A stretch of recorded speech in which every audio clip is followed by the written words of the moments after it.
என்ன? ஆதிரா. உங்க பேரு? மாதேஷ். மாதேஷ் அண்ட் ஆதிரா இவங்க 2 பேரும் முதல் நாளும் கடைசி நாளும். இவங்களுக்கு வேலை என்ன தெரியுமா? எத்தனை மணிக்கு கிளம்பணும் அப்படிங்கிறத இவர் பார்க்க போறாரு. இவர் கொண்டு போய் விட்டுட்டு வந்துடுறாரு. அவ்வளோ இவருடைய வேலை முடிஞ்சு. லாஸ்ட் ஆதிராவுக்கு என்ன வேலை அப்படின்னா, அவங்க முடிச்ச உடனே இத்தனை மணிக்கு கிளம்பணும்னு சொல்லி ப்ரோக்ராம் ஆஃபீஸர்கிட்ட சொல்லிடுறாங்க, முடிஞ்சு. அப்போ இவங்க 2 பேருடைய ஒர்க் என்னது? இவர் கேம்ப் சைட்டுக்கு போகிறதுக்கு உண்டான வேலைகளை பார்க்கணும், அவங்க வந்து கேம்ப் சைட்டில் இருந்து கிளம்பக்கூடிய வேலைகளை பார்க்கணும். இந்த 2 நாளுக்கு இதுதான் வேலை, வேறு எந்த வேலையும் இல்லை. சரியா? இப்போ இந்த 7 பேரை அசம்பிள் பண்ணுறதுக்கு இவங்க என்ன பண்ணணும் அப்படிங்கிறத முக்கியம். இந்த 7 நாளைக்கும் கிளம்புறது எத்தனை மணிக்கு கிளம்பணும் அப்படிங்கிறது இவங்ககிட்ட சொல்லிடுவாங்க. அதே மாதிரி இவங்க அவங்ககிட்ட சொல்லிடுவாங்க எத்தனை மணிக்கு நம்ம லீவ் ஆகணும் அப்படின்னு சொல்லி. ஸோ அப்போ இந்த 2 பேருக்கும் ஒர்க் இல்லை. புரிஞ்சா? ஸோ நீங்கள் அதில் உட்காந்துக்கோங்க, நீங்கள் உட்காந்து. புரிஞ்சு போச்சா? 7 டேஸ் கேம்பில் இதுதான் நடக்க போகுது. இவங்க என்ன பண்ணுவாங்க அப்படிங்கிறத நான் இதுக்கப்புறம் சொல்கிறேன்.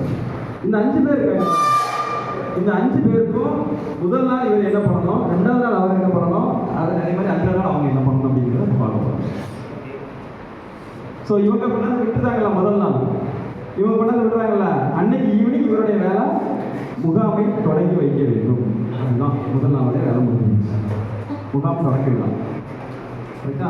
2வது நாள் காலையில் ஆரம்பிக்கிறார். எப்படின்னா ப்ரேயர் 5:30 எல்லாத்தையும் எழுப்பிட்டு 6 மணிக்கு காலையில் ப்ரேயர். சரிங்களா? காலையில் ப்ரேயர் ஆரம்பிச்சு அடுத்து டீ பிரேக்கு, வார்ம் அப்பு, தென் அதுக்கப்புறம் 9 மணிக்கு மறுபடியும் குளிச்சுட்டு வந்து சாப்பிட்டு ரெகுலர் ப்ரோக்ராம் நடக்கும். ஸோ அந்த ப்ரோக்ராம் என்னன்னு பார்த்தீங்கன்னா, இந்த 5 நாளைக்கும் காலையில் 9 மணிலேருந்து 1 மணி வரைக்கும் இவங்க 3 நேரம் ஒரு ப்ரோக்ராம் ஃபிக்ஸ் பண்ணுவோம். கரெக்டாக? எத்தனை நாள்? 2வது நாளும் 6வது நாளும். முதல் நாளும் 7வது நாளும் வந்தாச்சு. முடிஞ்சு போச்சா? அண்டர்ஸ்டாண்ட் ஆகுதா? முதல் நாள் கடைசி நாள் மொத்தம் 7 நாள் ப்ரோக்ராமில் எந்த ஆக்டிவிட்டியும் கிடையாது.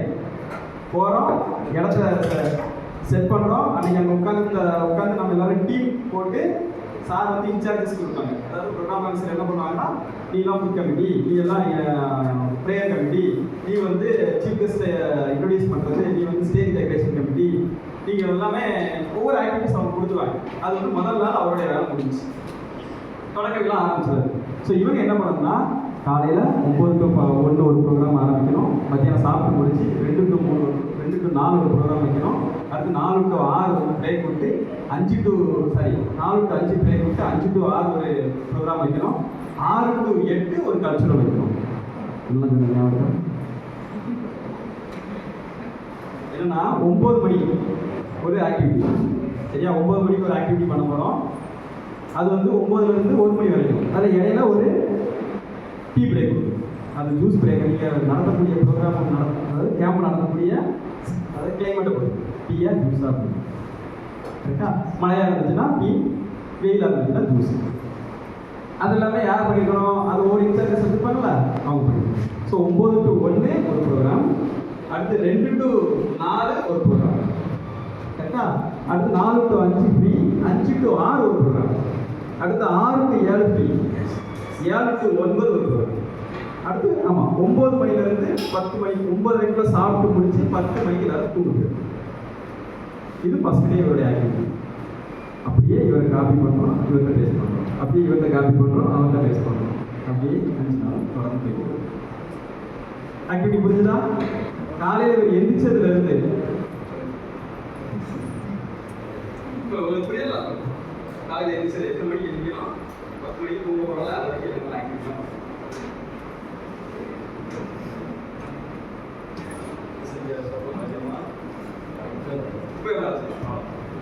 அஞ்சு மணிக்கு காலையில் எழுந்திரிக்கணும். எழுந்திரிச்சு ப்ரேயர் பண்ணிடணும். ப்ரேயர் முடிச்சுட்டு ரெடி ஆகிட்டு ஃப்ரெஷ்ஷப் ஆகிட்டு குளிச்சுட்டு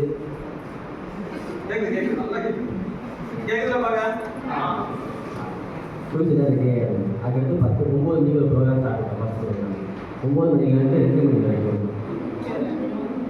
ஒரு கடி உங்களுக்கு குறைச்சி கொடுக்கும். 1 மணி வரைக்கும் ஒரு ப்ரோக்ராம் இருக்கும். செகண்ட் டே ஃபர்ஸ்ட் டே முடிச்சா செகண்ட் டே வர முடியும். 9 மணிலேருந்து 1 மணி வரைக்கும் வச்சுருவாங்க. அது வந்து டீ பிரேக், ஜூஸ் பிரேக், ஏதாவது ஒரு பிரேக் கொடுக்கும். அடுத்த மணிக்கு 1 மணிலேருந்து 2 மணிக்கு ஒரு பிரேக், சாப்பிட்ற டைம் எதாவது எடுத்துக்கலாம். அடுத்து மறுபடியும் 2 மணிலேருந்து 4 மணி வரைக்கும். அடுத்து 4 to 5 வரைக்கும் ஒரு பிரேக். அடுத்த 5 மணி ஸ்டார்ட் பண்ணுறோம். 5 to 6 இன்னொரு ப்ரோக்ராம் பண்ணுறோம். அடுத்த 6 to 7 ஒரு பிரேக். அடுத்து 7 மணிலேருந்து 9 மணி வரைக்கும் கல்ச்சுரல் பண்ணுறோம். அடுத்து 9 to 9:30 வரைக்கும் சாப்பிட்டு 10 மணிக்கு தூங்கிடுவோம். மறுபடியும் ஒரு ஆக்டிவிட்டி ஒரு கேம் வச்சுட்டு போயிடும். ஆமாம் அது வைக்கலாம்.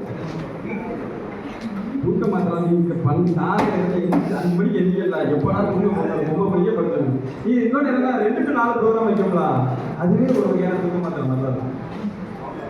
என்னன்னா இப்போ சொல்லுதோம்னா 9 to 1 அடுத்து 2 to 4 இந்த 2 ப்ரோக்ராம் என்ன வைக்கணும் அப்படிங்கிறத ஒரு முடிவு பண்ணணும்.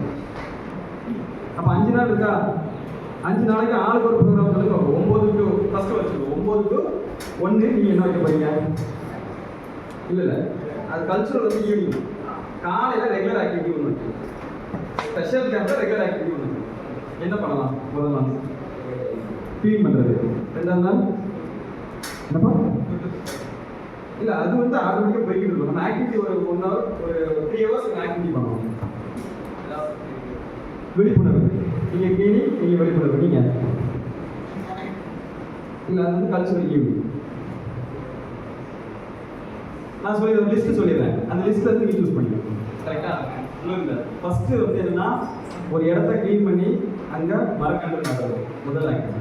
2வது என்னன்னா அவங்க சொன்ன மாதிரி விழிப்புணர்வு. ஏதாவது ஒரு பள்ளி இல்லைன்னா ஒரு கல்லூரியில் போய் விழிப்புணர்வு கொடுங்க, இல்லைன்னா ஒரு வில்லேஜில் போய் விழிப்புணர்வு கொடுங்க. 3வது என்ன அப்படின்னா ஒரு கால்நடை மருத்துவம். அடுத்து ஒரு ஜென்ரல் மெடிக்கல் கேம்ப். 4வது. 5வது என்ன அப்படின்னா ஏதாவது ஒரு பக்கத்தில் அந்த நேரத்தில் சில நோய்கள்லாம் பரவும், அதுக்குண்டான விழிப்புணர்வு. 2 விழிப்புணர்வு வச்சுக்கலாம். இல்லைன்னா ஒரு சர்வே எடுக்கலாம். இப்போ அந்த இருக்கக்கூடிய வில்லேஜை பொறுத்து இப்போ நாங்கள் பாலாரணாசபுரத்தில் என்ன மாதிரியான சர்வே எடுத்தோம் அப்படின்னு சொல்லி பார்த்தீங்கன்னா 1 day சர்வே எடுத்தோம். அங்கே வேலை பார்க்கக்கூடிய மக்கள் தொழில் என்ன, அவங்களுடைய வருமானம் என்னன்னு நம்ம பார்க்கறதுக்காக இருக்கோம். அது என்னன்னா அவங்க வந்து கல்லுடைக்கம் கேள்விப்பட்டிருக்கீங்களா? கம்பெனி அந்த பக்கம் பாலாரணாசபுரம் கேள்விப்பட்டிருக்கீங்களா? அந்த ஊரில் வந்து கல்லுடைக்கம் தொழிலாளர்கள் நிறைய உண்டு. ஸோ அவங்களுடைய ப்ராப்ளம்லாம் எடுத்து நாங்கள் என்ன பண்ணுறோம், நகராட்சியில் அவங்க கலெக்டர் ஆஃபீஸுக்கு போகிறோம். அது என்ன நடந்துச்சு அப்படிங்கிறது தெரியல, பட் ரிப்போர்ட்டில் எடுத்து கொடுப்போம். அதுக்கு சர்வே ரிப்போர்ட் மாதிரி நம்ம வச்சுக்கலாம்.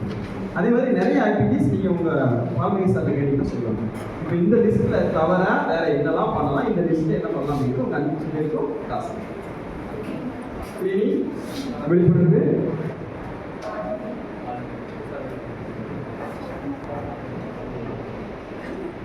சர்வே எடுக்கிறது, blood donation camp. Very good. லிஸ்ட்டில் இல்லாத ஒன்று வந்துருக்கு. Medical camp. என்ன அதாவது மெடிக்கல் கேம்ப்ல 2 வகையான மெடிக்கல் கேம்ப் இருக்குது. வெட்டனரி மெடிக்கல் கேம்ப் ஒன்று இருக்குது. இன்னொன்று என்னென்னா நம்ம ஜென்ரல் மெடிக்கல் கேம்ப். இன்னொரு விஷயம் நம்ம பண்ணலாம். நம்ம பால்மணி சாருக்கு தெரியும், என்கிட்ட ஒரு சுகா டீம் ஒருத்தங்க இருக்காங்க. அவங்க என்ன பண்ணுவாங்க, நீங்கள் கேம்ப் வைக்கும்போது சொல்லுங்கள், அந்த வில்லேஜில் வந்து அந்த மக்களுக்கு தேவையான முக்கியமான இப்போ நாங்கள் கையில் எடுக்கக்கூடிய டீம் வந்து தனுஷ் தெரியும். என்ன தனுஷ் டீம்? நம்ம டீம் என்னது? கூத்துப்பட்டோட டீம் என்ன டீம்? உறவில் திருமணம் வேண்டாம். இதுதான் இப்போ இருக்கக்கூடிய. தேங்க்யூ. ஸோ இப்போ நம்ம ஜோகோவில் இருந்து ஸ்பான்சர் பண்ணி அவங்களுக்கு வந்து ஒரு ப்ராஜெக்ட் கொடுத்துருக்கோம். தனுஷ் அண்ட் டீம் என்னன்னா கூத்துப்பட்டறை அப்படிங்கிற ஒரு டீமுக்கு ஒரு ஷார்ட் ஃபிலிம் எடுக்கிறதுக்கு ஒரு அவருடைய ஆர்வத்தில் அதை கொடுத்துருக்கோம். ஸோ அதில் என்ன பண்ணுறாங்க அப்படின்னா உறவில் திருமணம் வேண்டாம்.